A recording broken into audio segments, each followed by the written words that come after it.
Gəlmək olar. Nə tərsiz? Dəqiq necəsən? Vəziyyət. Bizə sən də öpün. Ay Allah, nə gözəl uşaqdır bu. Adı nədir bunun? Əli. Sən adı nədir? Əli Hüseyin. Nə gözəldir bu.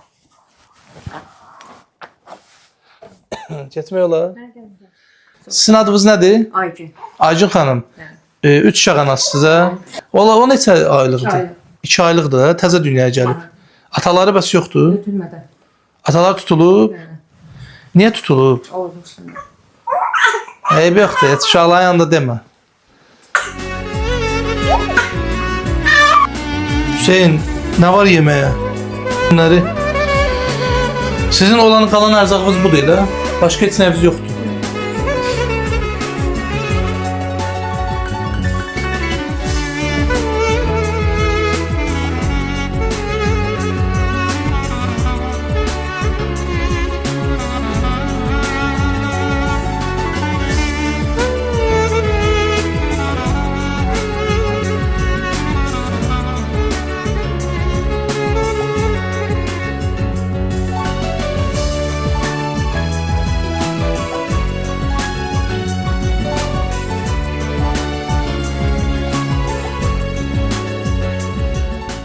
Sizdən çox xahiş edirəm, mənə kömək eləyin.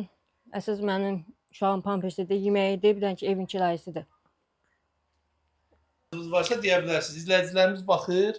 Kimin gücünə çatırsa kömək eləyər sizə. Sizin yoldaşınız türmədədir. Bəli, Mamamız var. bəli, Mamamız işləyir. bəli, Sizə baxır. baxır. Nə qədər maaş alır? Maaş almır, olur da 5 manat, 10 manat, belə də olmur elə də. Sizin nə ehtiyacınız var ümumiyyətlə? Mənim ehtiyacım olan bir də uşaqların yeməkdir, pampersdir, bir dənə ki evin kirayəsidir. Bir də ev kirası nə qədər 200 verirsən? manat. 200 manatda ev kirası verirsən. Pampersiz vaxtda olur, ac olan vaxtda olur. Əsas bu körpəni. Deyir çox vaxt uşaqlar ac yatırlar, ac olurlar.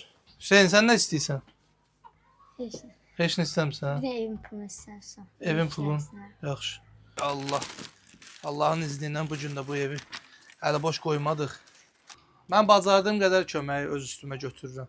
Mən də milyonçu deyiləm. Mən sadəcə gətirib ərzaqları verirəm. Kirayəsinin də 100 manatını mən verəcəm. Qalanı siz verərsiniz. Uşaqların pampersinə kimi hər bir şeyini almışıq Allahın izni ilə. Kimin gücü nəyə çatır onu da eləsin.